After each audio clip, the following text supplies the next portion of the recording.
Good Monday morning. And wow, it's Monday already. Jesus Christ.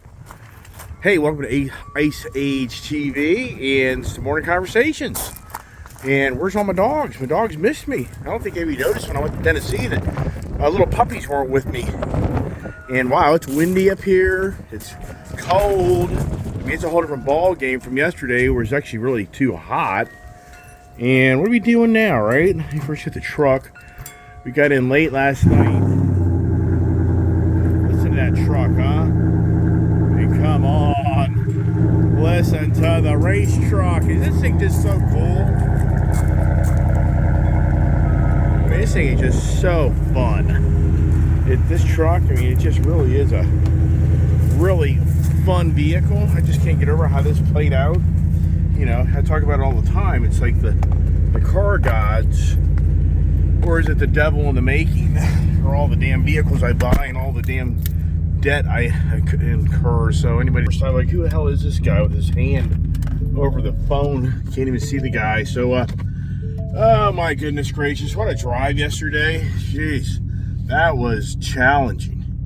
And we drove back from Tennessee, and just the roads were a joke, which I knew it, but we stayed back because I wanted to get my daughter to get baptized, and I knew that, you know, in life you got to sacrifice things to accomplish things. That's just how life is, and it's very, very challenging in life that, you know, we all get so self-centered ourselves. That's a big challenge of what we want to accomplish and do, and oh my goodness gracious. So yeah, so my thoughts were, okay, be the guy that's more focused on driving back a day early to avoid the traffic, or, you know, help my daughter commit to Jesus Christ in her life and be baptized. I mean, that's kind of, you know, where the whole thing had all played out. And that's why we came back on Sunday instead of Saturday. Garage is full. I've been gone. You know, to me, it's just beyond believable that it's just a week ago. I mean, just a week ago Monday, I'm getting ready to, you know, head out of town on Tuesday. And already it's Monday again. I mean, life is but a vapor. I mean, Jesus Christ. If anybody doesn't admit to that, you just, all right. Took all the plastic off because I had to move all the vehicles around to get everything in here and there. So I had to free up the trailer for that and this, because there's the Bronco. Got to get the dogs. I got to get back into the business mindset to get the business going. You know, people know this stuff. You go on vacation. You know how challenging it is going on vacation. And I talk about this. And, you know, it's for me as an individual, it would be so easy for me, like you just said, being self-centered. It's so easy in life. And I witness this all the time, of people that do not spend time with their family. They don't spend time with their family. And for me, I'm at the age in life where I'm the youngest in my family, and I want to spend time with my family.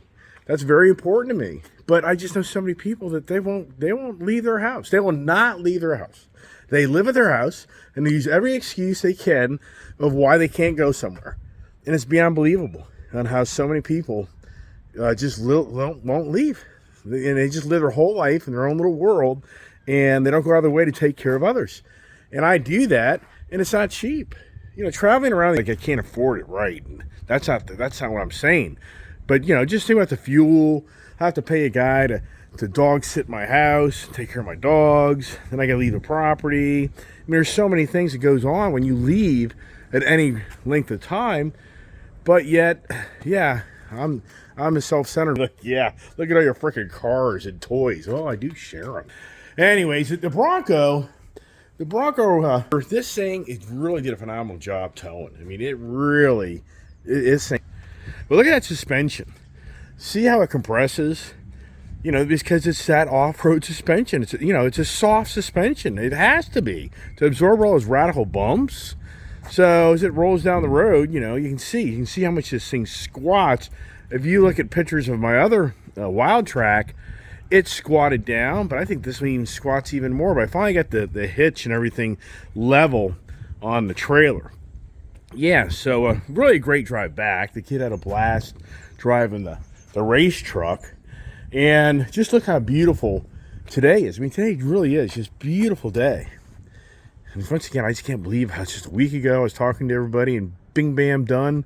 It's a week later already. When I was leaving for tomorrow a week ago to go to Tennessee. Keeping track of time. But here's the thing. See how nice it is out here? It's really... I thought to myself this morning, what am I going to talk about today? And I think there's select people that really like my morning conversations, so I'm keeping the morning conversations going. I mean, that's what I'm doing. And here I'm trying to get my truck. This is so crazy. So this truck is locked down. It's so crazy. I got to get my coffee. Yeah, got to get going. I've been already, I'm back at the house, putting things back together. I've been gone, tons of things going on. And got to have my coffee. I haven't had my coffee yet. It's probably why I'm not hacking and coughing, right? Coffee does seem to irritate the GERD. I've talked about this a gazillion times. What else? I got my jacket. So anyways, I got to think to myself this morning that last night we were driving back in. So we crested the mountain. So there's like a major mountain that you crest to come over to my where I live. And when we crested that mountain, if you watch my video last night, you'll see the fog. The fog was really the most severe that I've driven in years. But I don't really drive much at night time, so I'm trying to get my door closed. I spilled my coffee. Does it close? It did. Work crew is here. How cold is the office, being nobody's been in here since I left for the most part. Got to get the heat on. Got to do the routine. And already I'm like running behind because there's so many things I got to do. Yeah. Back to the routine, right? And take a break. These driving glasses at nighttime, these things are night and day. And I actually believe those glasses, I say, made a huge difference in my capabilities of driving. So, back to the fog. As we're driving back in, the fog was intense. But here's what happened. I was on Route 81 and got off the exit of Winchester, hit Route 7 east. And I thought my kid was behind me as I had to pull off and get gas. So I got gas at the gas station. And the whole time I'm there pumping gas, I think my kid's parked the truck or she's getting gas or going to the bathroom. I have no idea. So as I'm ready to leave, I don't see her. I call her. Well, she's up the road. Sorry for drinking in front of you. It is rude. I get that. People eat. Who watches it? I ever see a video, somebody starts eating, I was like, oh my gosh, are you kidding me? I'm going to watch your videos you eat and stuff your face. I mean, to me, that's just rude. So, anyways, so the kid's nowhere to be seen. So I called her, and she's up the road. Okay, so I'm like, all right, well, just be sure to be safe and unload the gear when you get home. You're going to get home faster than me. Because where she told me she was, she sounded like she was probably, I would say, conservative 5 miles up the road from where I was. That'd be my guess. So, I know, I gotta get coffee. I haven't had coffee all morning. So that's my first drink of coffee. So now, that's fine. But even though, as a father or parent, I'm thinking, she's driving at night, she's driving the race truck, and in that area, the deer population up here is ridiculous. It's beyond believable. There are just deer. It's bad. Tennessee, I didn't even see any deer. Up here, it's just rampant. It is really bad. So it's too bad they just didn't have an all-out go after these deer because there's so much damage being done to people's cars, properties, etc. Diseases. So, anyways, so that's fine. I can, so she sounds good, and I'm like, okay. So she keeps on going. Well, once we get up, I get to the crest of the mountain. As I'm climbing the mountain last night, the fog, out of nowhere, the fog has set in. And I'm thinking, okay, that's all right. Because we're going to go up over the hill on the mountain, and when I come back down the hill of the mountain, into the fog in the valley, it's going to be gone because it usually is kind of that way in this area. I just thought it was more up on the top of the mountain that the fog was. Nope, I come down the bottom of the mountain, and the fog is intense. And now it's late at night, and there's not any cars on the road, really, so you're really not using somebody else to see. So now I'm thinking, wow. So now I call my daughter again and say, hey, look, you're really going to have to be really careful in that truck because there's going to be deer standing in the middle of the road. You're not going to see it until the last second. And when you hit the deer in that nice race truck, it's going to be a catastrophe. So she's like, well, yeah, I'm doing, I can tell she's a little, concerned about that, but she's trying to do her best. So, all right. So now I'm just like, man, I should never have let her separate. I should never let her separate from me coming back in, especially in the fog, because I just know the phone's going to ring that, hey, Dad, I just hit a deer. And now there's major damage on that new truck that I just got. I mean, there's just no doubt in my mind that's going to play out. So, I'm a godly person. You saw that. I go to church. I believe in God. I just believe in, I believe in prayer. And I've been blessed. If you look at what I have and what I do, I've been blessed. I mean, I just have. It didn't come easy. It's very challenging. There's a lot more that goes on behind the scenes that you know. And it's just, there's a lot more stuff you just don't know. I'm not going to disclose. So it goes on in my life that makes things very challenging. But I make it all work. So, okay. The reason I bring that up is this is crazy. So I've driven at night, and these yellow glasses I just showed you, I think they make a huge difference in my visibility. Well, my visibility at nighttime is great, but then I think even help in the fog. Plus that big Bronco sitting way up in the air and the lights, the fog lights, it really did a good job me seeing the road, but it was still very challenging. So now I'm on the main road, and you can get back to my property on a main road, or you can go the back roads. Well, the main road, it's an extra 10 minutes drive on the main road. And then you go through lights and traffic. And so, or you go the back roads and you don't have the lights and traffic, and it's a much nicer drive. Well, I'm thinking, man, the back roads, they don't pave these back road lines. I mean, some roads are, some roads aren't. So the back roads are much more challenging because it's just the country back roads. So now I'm like, do I go on the main road and just stay on the main road, which is probably the better idea, but I'll take the back road. So I take the back road. What are the odds of me taking the back road? And I drive for miles and miles of back road, and there's no traffic. I mean, the roads, there's nobody on the roads. So, it's just late at night, and the fog's out, and I can guarantee most people are like, I don't want to drive out in this. It's too dangerous. And sure enough, as I'm driving down the back roads, I catch up to my daughter. What are the odds of that? I mean, think this through. I pulled off the gas station, and I was at the gas station for at least 10 minutes, if not 15 minutes, and then I made my way back up the road.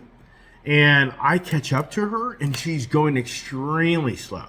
So I can already tell, like, wow. First thing I noticed way off the distance is there's a vehicle ahead of me that's going very slow. And then as I get closer and closer, that's my Ford truck. And I'm like, oh my gosh, this is insane. So I'm calling my daughter, and I can just tell she's rattled. I can just tell that this is extremely challenging for her right now. She hasn't driven in fog at nighttime. This is a first for her.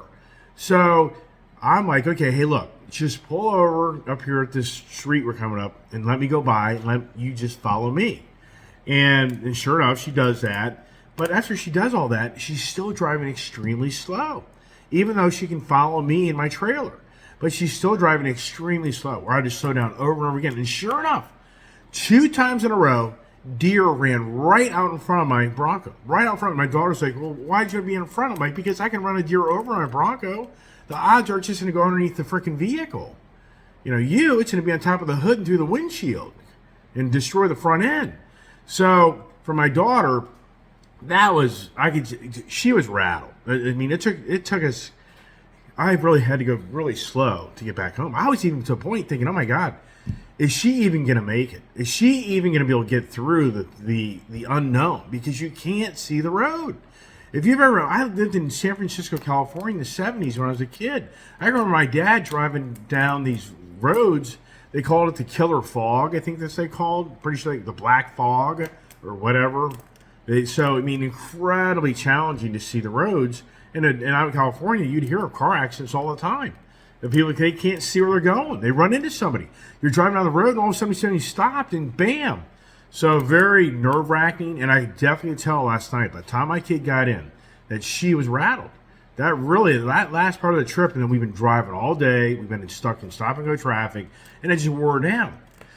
And so I thought to myself, fog. I said, wow, could I use that as an example of where we are today in today's world and governing bodies and in business and life and society and and social platforms. I thought, boy, if that wasn't a perfect environment for me to think to myself, wow, we live in the fog. I mean, more than ever today, we are in the fog. And so when I think that the way I didn't look up the definition of fog, I didn't look at the definition, I haven't looked at anything. I have been gone. I have been trying to take care of family and doing other things, and we've been on motorcycles, and we've been on house projects. I have not been watching the news. It's just, watch the news. How do you do it? How can you sit around all day watching the news? It would drive me nuts. So here's the thing. I thought to myself, wow, I think fog could be used as a great example, because when I was driving down the road, my daughter was driving down the road, and the road were perfectly clear, and you could see ahead of you for, whatever distance your headlights would take you to see. You're very confident. You're going down the road, you feel extremely confident of your environment. When that fog sets in, instantly your confidence goes away. Instantly. You're very much more concerned of something may happen, because you don't know if there's a person in the middle of the road, deers in the road, objects in the road. You don't know if you're even driving off the road. I mean, there's so many things that start playing out with that heavy fog that it rattles your nerves.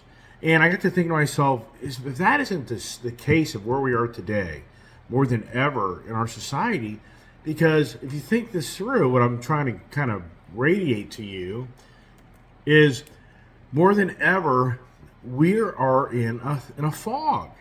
We are like in uncertain times. We are, you could go back in 2018, 19, pre-pandemic, and everything was kind of just rocking and rolling, and things were just kind of smooth for the most part, and everything was working. And all of a sudden, the virus shows up, and instantly the fog set upon all of us, because we didn't know. Initially, when that virus came out, we did not know what this thing was, or really how bad it was. So it was very concerning, and then we became less confident of what we could or should do. And that was prevalent, because look at all the businesses that had to close down, and the schools, and everybody knows what happened with the pandemic. I don't have to go through detail on that. But you take another step, and you go kind of a little sideways on this, you say to the automotive industry.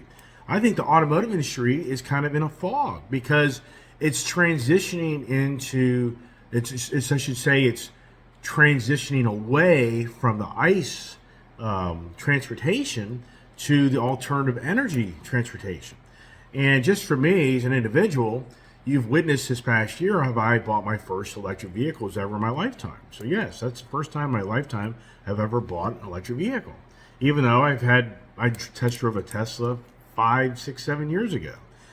So what I learned though through this buying these electric vehicles is you kind of go into a fog, meaning you kind of think you know what you're getting yourself into, but then once you're actually in the fog, meaning you own the car, it becomes a little bit more challenging, meaning you then start to kind of understand more that the environment you've created for yourself is not what you maybe thought that road, your pathway to your destination really is. And what I mean by that is, once I bought my electric vehicles, it really did open my eyes to the realities of electric vehicles, on the charging, challenges if you're out and traveling around, and then the expense to charge a vehicle if you're out traveling around, and then just the vehicle itself, how you lose. It's just a totally different type of environment in an electric vehicle over an ICE vehicle. It's just night and day.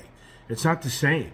It's a whole different inertia feeling. It's a whole different motion feeling, sound feeling. So I think in the automotive world, we can all kind of look at how the automotive industry is kind of in the fog. It's kind of taking us down this road, and it's not real clear. It's kind of hard to see down the road of what's really going to play out. And I think even the automotive industry is kidding itself, because it's so wrapped up in the green agenda propaganda machine and the green agenda foundations that are suing companies and forcing them to change the way they conduct business and what they manufacture. I think that there's your fog. It's like the green agenda and the funding companies that push the green agenda, it's like they're the fog that has settled on manufacturing in this country, and just like I was talking about in cars, because everybody has this great confidence of how you're going to drive home and how, you know how to get home, because I've driven these roads so long. But then once the fog sets in, that confidence level totally disappears. And I think that that's something that we should be concerned about, is that also reflects into the governing bodies of our country and the social platforms, because what it does is it breaks down your confidence. And I think to myself, wow, you know, when you get in the fog driving a car, my confidence level goes down of me really knowing my environment. Well, I think to myself, boy, oh boy, if we aren't into the social platform and the information age more than ever, the fog, I mean, you're just seeing Elon Musk. I use him all the time, but Elon Musk is a perfect example of a social platform that had a fog. It really didn't have a clear, distinct path to success or confidence. It had more of a path of fear and not confidence, because that's all the you know, you just heard just a lot of, I'm sure anybody kind of following the social platform understands that message right there, because more than ever, the governing bodies seem to be scaring people into the unknown.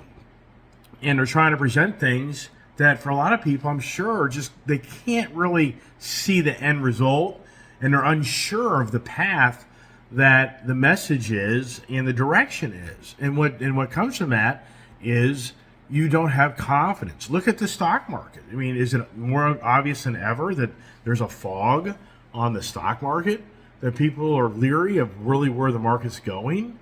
And then you look at the cryptocurrency. Talk about a fog. Talk about a fog of investors and people that get caught up in what they didn't really understand or know, but they just followed the guy next to them. And that's just something that in California was a huge problem, was people would follow each other in the fog, and there'd be massive crashes. And you've heard this in other parts of the country as well, where people get like, it's like a train. It's a known fact when you're in like in that type of environment, like fog or rain, heavy rains, people get caught up in like 6, 7, 8, pack of cars. They're all going over the speed limit. Unbeknownst to them, they're going over the speed limit because they're not in the same environment. And it's just the front leaders leading everybody else down the path of the crash. And that's what happens, is you just get caught up. And it's just this, I've noticed this too when I drive the roads.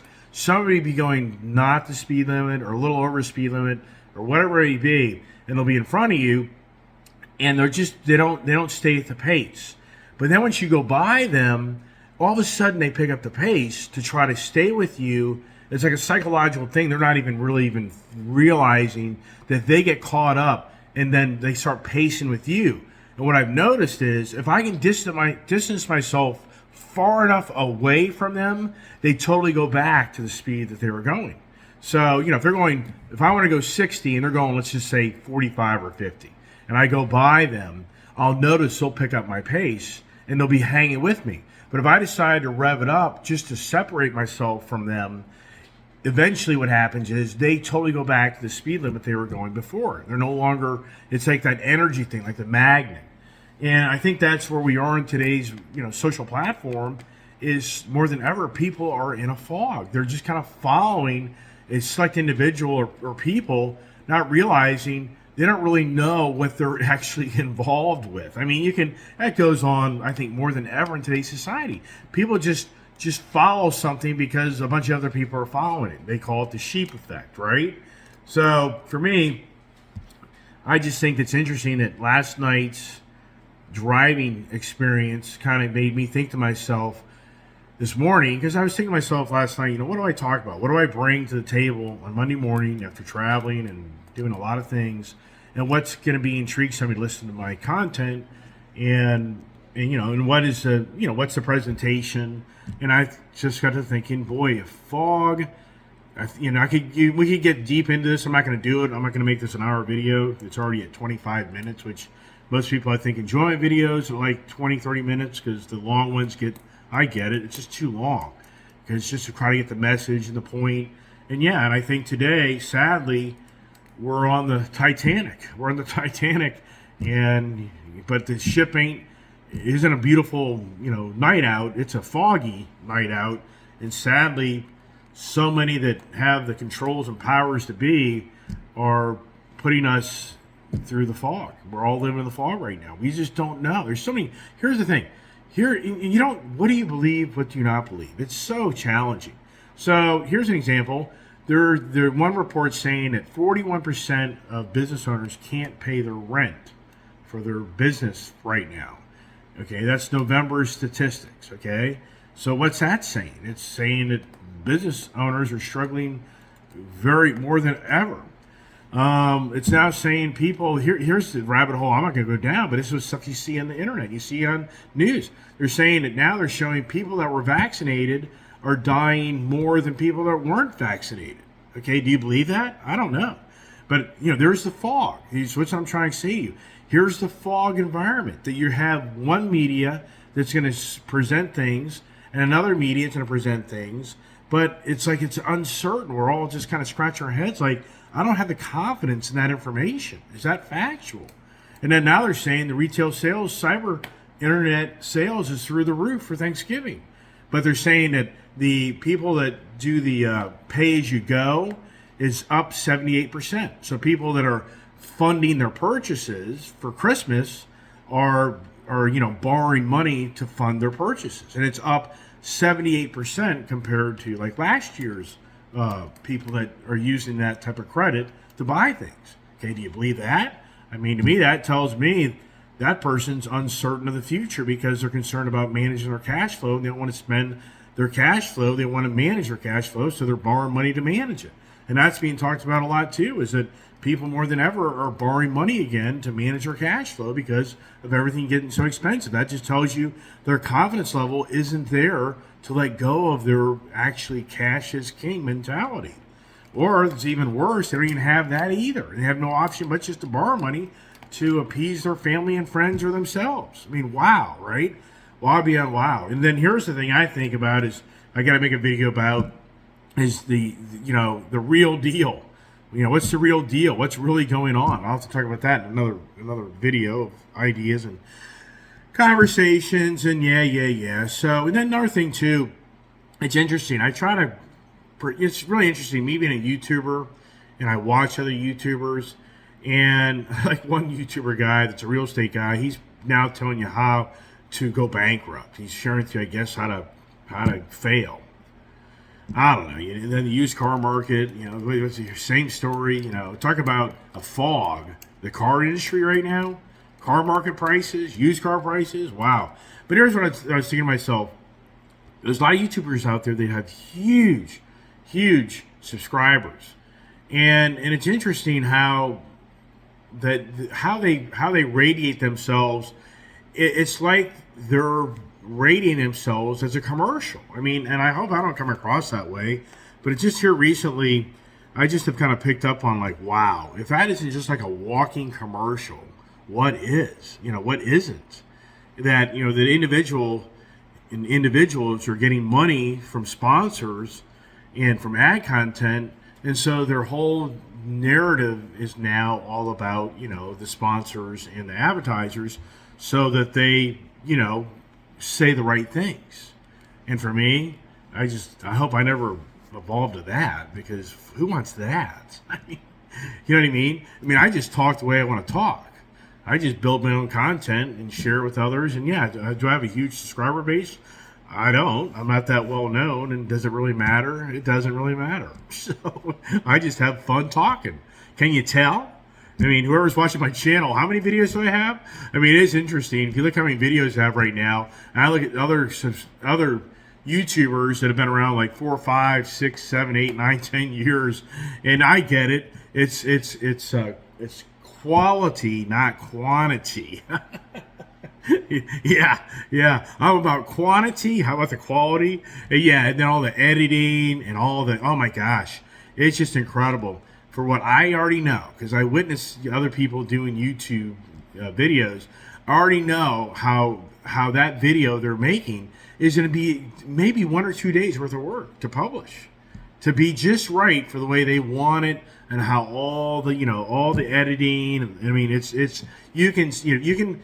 I've done it. When I first started doing my YouTube channel, I was doing a lot of editing with my iMovie on my iPhone. That was pretty cool. If you watch my earlier videos, you see music in the background, which some people really didn't like that in all reality, which I just sometimes didn't even mean to do that. It just got published that way. But then I could put little excerpts in, and I could show pictures of my other cars.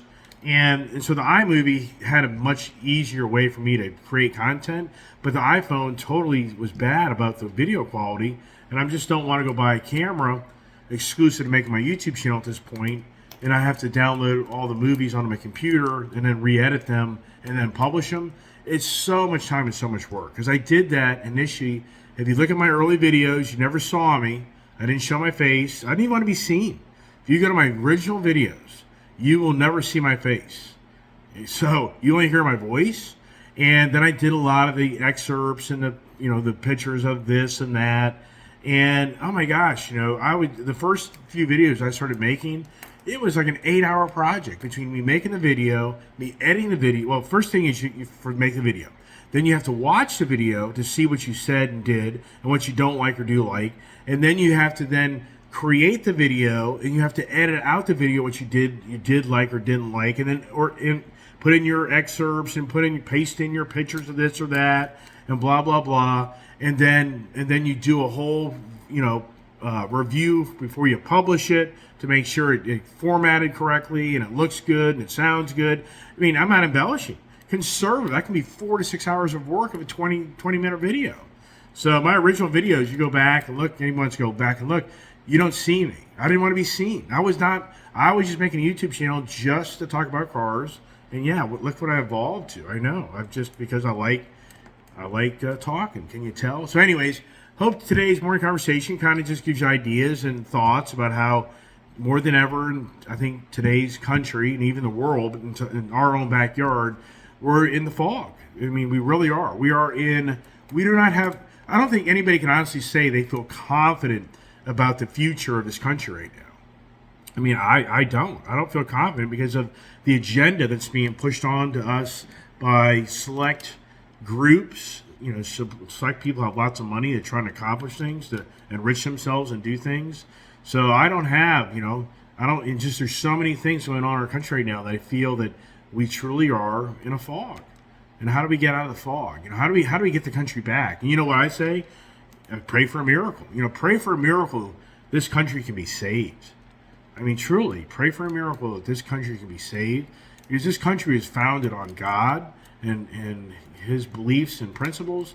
And you may not be a godly person, but sorry, there's something bigger and better than us out there. And if you don't believe that, then okay, well, good luck, whatever. And that's I mean, for me, I'm not going to preach to you. I'm not going to convert you. I'm just saying, for me, I've had incredible success in my life, and God's been part of my life and my family, and I can honestly say that I've seen a lot of success. And you actually hear it through very successful people, very godly people.